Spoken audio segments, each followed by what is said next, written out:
Good morning class. आज हम start कर रहे हैं न्यू चैप्टर का नाम है आपका trial balance and errors.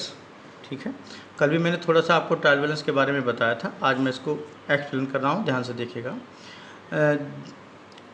Trial balance की डिफिनेशन देख लीजिए। Trial balance is a statement prepared with the debit and credit balances of ledger account to test the arithmetical accuracy of the books.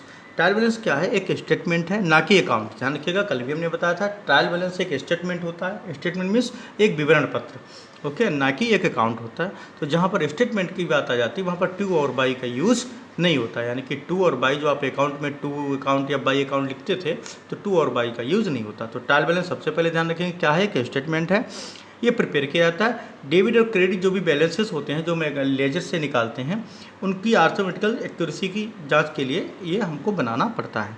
अगर हम ये देखते हैं कि दोनों तरफ का टोटल यानी कि डेबिट और क्रेडिट बोथ साइड का टोटल जो है अगर इक्वल आ जाता है तो हम ये मान लेते हैं कि हमने जो भी बैलेंसेस कैलकुलेट किए हैं लेजर में वो हमारे एक्यूरेट हैं। और अगर वो बैलेंसेस हमारे एक्यूरेट हैं तो इट्स मीन्स हमारे जो जर्नल है, हमने जो ट्रांजेक्शन्स अपने रिकॉर्ड किए हैं वो भी सारे हमारे सही हैं। एक तरीके का एक होता है। थोड़ा सा मैं आपको अपनी तरफ से बता दूं, ध्यान रखिएगा। जब भी कोई ट्रांजेक्शन हम करते हैं तो सबसे पहले ट्रांजेक्शन को हम कहाँ लिखते हैं? जर्नल में। जर्नल में लिखने के बाद में फिर हम उसको ट्रांसफ़र करते हैं लेजर और सब्सिडी बुक में, और इसके बाद में फिर हम बैलेंसेस निकालते हैं लेजर से और उनको हम ट्रांसफ़र करते हैं ट्रायल बैलेंस में। ओके, अब देख लीजिएगा इसका meaning of trial balance. All the businessman after completion of posting from journal और subsidiary books to the ledger went to verify accuracy of the postings. अब सारी ट्रांजेक्शन्स को लेजर में या सब्सिडी बुक में ट्रांसफ़र करने के पास ये बिजनेसमैन जो है वो जानना चाहता है कि वेरीफाई करना चाहता है कि वो इनकी एक्यूरेसी सही है या नहीं है, वो बिल्कुल करेक्ट है या नहीं है।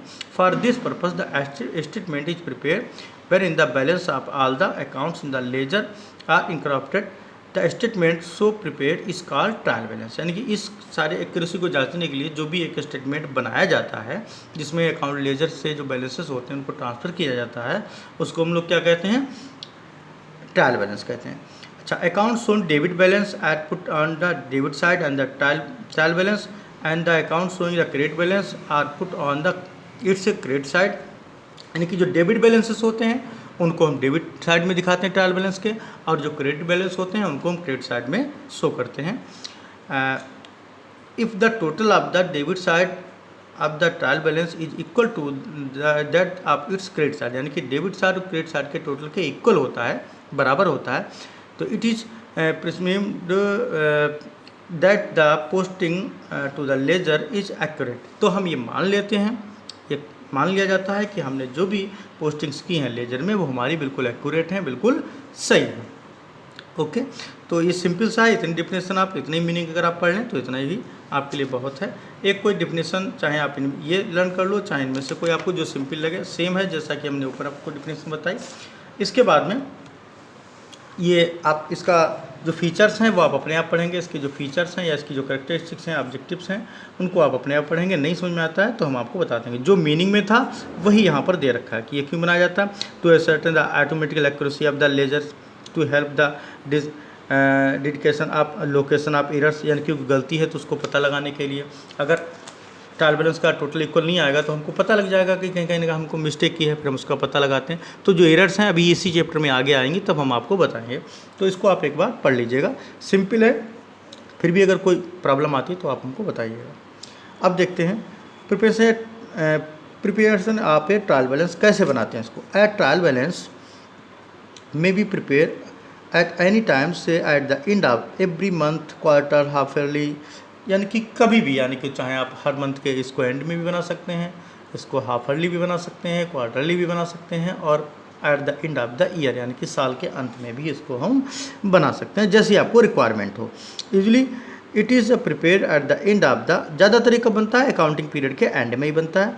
सो as it to verify the arithmetical accuracy of the ledger's account before the preparation of, देख लेंगे, final accounts. It may be noted it's always prepared on the particular date, not for a particular period. ये particular date का होता है, ना कि particular एक period का, ठीक है। In order to prepare a trial balance all the accounts और debit balance in the ledger are. मैं आपको बता दूं, देखिए जो भी जर्नल है वो हमारा किस पर बेस्ड है, डबल एंट्री, जो उसमें बताया गया, मैं ओरली आपको बता देता हूँ, पढ़ लीजिएगा। वो डबल एंट्री सिस्टम पर बेस्ड होता है, यानी कि हम जो भी ट्रांजेक्शन करते हैं वो 2 टाइम्स करते हैं, एक डेबिट साइड में, एक क्रेडिट साइड में। तो हमारा डेबिट साइड क्रेडिट साइड के इक्वल होना चाहिए, तो ये हमारा मानना है। जैसा कि हमारा डेबिट जो डबल एंट्री सिस्टम है, जो रूल्स हैं वो उसको कहते हैं। तो हम ट्रायल बैलेंस में सेम इसी करते हैं कि डेबिट बैलेंस को डेबिट साइड में और क्रेडिट बैलेंस को क्रेडिट साइड में ट्रांसफ़र कर देते हैं। फिर हम बोथ साइड का टोटल करते हैं, और हम टोटल हमारा अगर इक्वल होता है तो हम ये मान लेते हैं कि हमारा जो इक्वल होता है तो हम ये मान लेते हैं कि हमारा जो भी ट्रायल बैलेंस है वो टैली हो गया है, बिल्कुल सही है। It may be noted that the trial balance is prepared only when all the ledger accounts have been balanced। अगर सारे आपने अकाउंट्स ओपन कर रखे हैं, बैलेंस हैं, तो ये आपको बनाना पड़ता है। और ये अगर सही है तो ये मान लेते हैं कि हमने जितने भी लेजर बनाए हैं, जितनी भी हमने जनरल एंट्रियाँ की हैं, हमने जो भी लेजर्स बनाए हैं वो सारा हमारा बिल्कुल एक्यूरेट है। ठीक, अब हम एक क्वेश्चन को हम आपको उसमें बता देते हैं, थोड़ा सा ध्यान रखेंगे। जैसे कि क्वेश्चन नंबर फर्स्ट है, इसमें आपको अकाउंट्स बने हुए हैं, बैलेंस निकला है, केवल आपको ट्रायल बैलेंस में ट्रांसफ़र करना है। जैसे given below is a cash book and ledger extract relating to the books of MS Ramchandra and sons as at 31 January 2015 you require to prepare a trial balance. अब आपको कैश बुक है, cash book का balance debit side में कितना है, 98,000, bank का कितना है, 5,91,000। कैपिटल का भी बैलेंस आपको दे रखा है, कितना है आपका है, डेबिट बैलेंस है क्योंकि डेबिट का टोटल ज़्यादा है। ठीक है, तो हमने ये क्रेडिट बैलेंस है क्योंकि क्रेडिट साइड में टोटल हमारा 5 लाख है, इधर कुछ नहीं था तो 2 बैलेंस निकाल दिया। इस तरीके से परचेज अकाउंट का हमारा डेबिट बैलेंस है, परचेज रिटर्न अकाउंट का हमारा क्रेडिट बैलेंस है। तो ये सारे जिससे इसका हम टोटल कर लें तो 6,40,000 प्लस 42 तो कितना हो जाएगा, 6,82,000। तो हम यहाँ लिख देंगे बाई बैलेंस, वही अब आपका हो जाएगा 6,82,000, और दोनों तरफ का टोटल हमारा इक्वल हो जाएगा। तो ये डेबिट बैलेंस हो गया। तो इस तरीके से हमारे बैलेंसेस जो हैं इसमें निकला है। आपको केवल क्या करना है, इनको नोट करना है, केवल लिखना है बस। तो देखिए ध्यान से, नेम ऑफ द अकाउंट्स हमने पहले लिख लिया, ऊपर ट्रायल बैलेंस किसकी बुक्स में है, books of MS Ramchandra and sons की बुक्स में ये हमको बनाना है। कैश अकाउंट का डेबिट बैलेंस है, डेबिट साइड में हमने शो कर दिया। अकाउंट्स आपको दे रखे हैं बुक्स में, ये आप देख लीजिएगा। बैंक अकाउंट का डेबिट बैलेंस है, हमने डेबिट में लिख दिया। कैपिटल का क्रेडिट बैलेंस है, क्रेडिट में लिख दिया। अकाउंट्स आपके सारे बने हैं, बैलेंस निकला है, केवल आपको ट्रांसफर करना है। तो अकाउंट्स आपके बने हैं तो उसमें आप देख लीजिए डेबिट बैलेंस है या क्रेडिट बैलेंस है। डेबिट को डेबिट में ट्रांसफर करना है, क्रेडिट को क्रेडिट में। परचेज अकाउंट 6,82,000 अभी हमने आपको बताया, डेबिट बैलेंस है तो डेबिट साइड में। परचेज रिटर्न का क्रेडिट बैलेंस है 10,000। सेल्स अकाउंट का क्रेडिट बैलेंस है 9,81,000। सेल्स रिटर्न अकाउंट का डेबिट बैलेंस है 15,000। मुकेश 78,000 क्रेडिट बैलेंस है। नवदीप डेबिट बैलेंस है।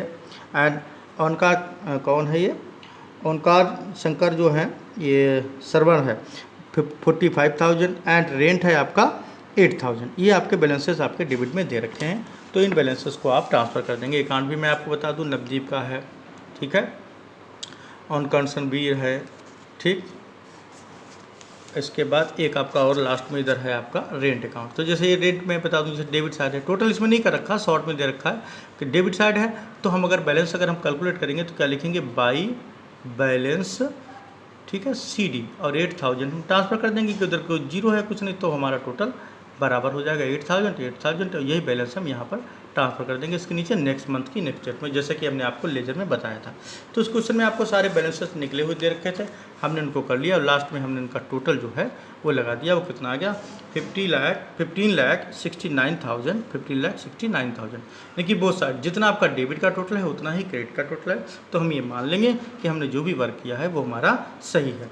कल हम आपको इसमें बताएंगे कि जब आपको ना तो जनरल एंट्री करनी हो, ना तो आपको ट्रांजैक्शन दे रखे हो, ना तो आपको ये बताया गया हो कि ये डेबिट बैलेंस है या क्रेडिट बैलेंस है, तब आप कैसे पहचानेंगे कि कौन सा डेबिट में जाएगा और कौन सा क्रेडिट में जाएगा। और उसी अकॉर्डिंग जैसे आपका सेकेंड क्वेश्चन है, इसमें केवल आपको ये देख लीजिएगा, सेकेंड क्वेश्चन है, इसमें केवल बैलेंस दे रखे हैं, ठीक, कैश इन हैंड। अब आपको ट्रायल बैलेंस इसमें बनाना है, तो इसमें आपको पता नहीं है कि ये डेबिट का बैलेंस है क्रेडिट बैलेंस है, आपको नहीं पता। तो हम आपको बताएंगे कि कैसे पता करेंगे कि ये डेबिट बैलेंस है ये क्रेडिट बैलेंस है। ओके, तो नेक्स्ट वीडियो को बहुत ध्यान से देखिएगा, तो आप अपने आप डेबिट का डेबिट में, क्रेडिट का क्रेडिट में ट्रांसफर करते चलेंगे, तो आपसे बहुत सिंपल तरीके से क्वेश्चन हो जाएंगे। एक मैं आपको बता दूंगा, इसके बाद कम से 1 या 2 क्वेश्चन आप लोग करेंगे। Okay, thank you.